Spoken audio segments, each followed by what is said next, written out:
জোট করার বিষয়ে কোনো রকমের আপনারও বিরোধিতা ছিল, আপনি আবার কিন্তু সমালোচনা করেছেন। সায়ন্ত ভাই কিন্তু বলেছেন যে জামাতের সঙ্গে আপনাদের লেফটে থাকাটা আপনাদের প্রত্যাশা পূরণ জায়গাতে কিছুটা কিন্তু ঘাটতি তৈরি করে, একই সঙ্গে স্বতন্ত্র থাকার বিষয়টাও কিন্তু আপনাদের কাছে মানুষের প্রত্যাশা ছিল। এটা উত্তর কিভাবে দিবেন? না, আমি এটা বলছি জামাতের সঙ্গে কতক্ষণ লেফটে থাকবেন বিষয়টা প্রশ্নটা কিন্তু না, এটা লেফটে থাকার ব্যাপারটা হচ্ছে যে হ্যাঁ ঠিক আছে, শান্ত ভাই যেহেতু বিরোধিতা করেন ওনার জন্য এই শব্দটাই প্রপার। আমিও হইলো আমরা আসলে ঠিক লেফটে নেই, মানে এটা একটা নির্বাচনী সমঝোতা হয়েছে। এখন পার্লামেন্টে ধরেন বিরোধী দল হিসেবে আমরা ধরেন ফাংশন করতেছি একসাথে। এখন পার্লামেন্টে এবারের পার্লামেন্টটা কিন্তু আমাদের জন্য ডিফারেন্ট। এখানে গণভোট, জুলাই সনদ সহ অনেকগুলো সিরিয়াস রাষ্ট্র সম্পর্কিত প্রশ্ন আমাদের সামনে আসতেছে।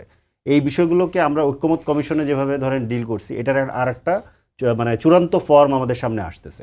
তো সেই জায়গাগুলো একরকম, কিন্তু এনসিপি একটা স্বতন্ত্র রাজনৈতিক দল হয়ে উঠবে এবং একটা স্বতন্ত্র রাজনীতি করবে, এটাই প্রধানত এনসিপির মধ্যে চাওয়া। তো এইটা এই মানে আরেকটা ব্যাপার হচ্ছে যে আপনি যত চেষ্টাই করেন, এটা সত্য যে এনসিপির জামাত হয়ে যাওয়া কিংবা জামাত এনসিপিকে ইয়ে করে ফেলা, যেগুলো আসলে বলা হয়, এটা একটু কঠিন। কারণ জামাত যে টাইপের রাজনৈতিক দল কিংবা সংগঠন, এইটা আসলে এনসিপির হয়ে মানে ধরেন আমার পক্ষে, আমি যদি চাইও, ঠিক আছে, আমার পরিবারে জামাতের লোক ছিল, আমার দাদা একসময় জামাতের সমর্থন করতেন, উনি জামাতের সদস্যও ছিলেন, উনি মারা গেছেন। তো কিন্তু আমি নিজে কখনো করিনি, কিন্তু আমি দেখছি, মানে আমি যেহেতু পরিবারে বড় হয়েছি, আমি দেখছি, আমি বোঝার চেষ্টা করেছি আমি কি আসলে এটা করতে পারবো। আমি দেখছি এটা আমার পক্ষে করা সম্ভব না, কারণ আমি যেই ডিফারেন্ট কালচারে, ডিফারেন্ট অ্যাটমসফিয়ারে বড় হয়েছি, আমার পক্ষে এটা সম্ভব না। বাংলাদেশে আমার মতো হাজারো লক্ষ কোটি তরুণ আছে, তারা চাইলে জামাত ইসলাম হতে পারবে না। সো এটা একটা ডিফারেন্ট টাইপের দল। সো এটা চাইলেও এনসিপির মধ্যে আমি যেটা বুঝি, এনসিপিতে যে মানুষরা আছে, যারা আমরা একসাথে কাজ করি, তাদের ভিতরে একটা বড় অংশ চাইলে জামাত ইসলাম হতে পারবে না।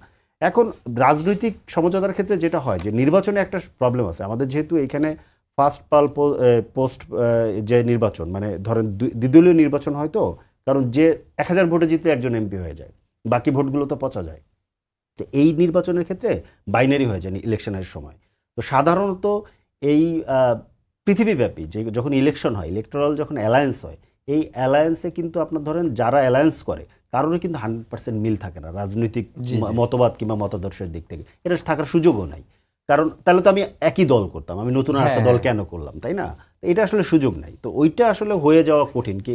এবং ইভেন আপনি ধরেন জামাত তো ধরেন এখানে বড় যে রাজনৈতিক দল, মানে আওয়ামী লীগের সাথে ধরেন তারা নির্বাচনে গিয়েছে 86 সালে, আওয়ামী লীগের সাথে 96 সালে আন্দোলন করেছে বিএনপির বিরুদ্ধে, আবার বিএনপি 91 সালে তাদের সমর্থনে সরকার গঠন করেছে, 2001-এ তাদেরকে সাথে নিয়ে সরকার গঠন করেছে, 22 বছর একসাথে জোটে ছিল, আন্দোলন করেছে একসাথে, মাইর খাইছে একসাথে, জেল জুলুম করেছে একসাথে। তারা কেউ তো আসলে বিএনপি জামাত হয়ে যায়নি। সো এই ইয়েটা থাকবে। এখন এনসিপি যেহেতু একদমই নতুন দল, এনসিপির উপরে প্রত্যাশাটাও অনেক বেশি, কিন্তু প্রত্যাশার তুলনায় বাস্তবতাও আমাদের অনেকখানি বিপক্ষেও ছিল।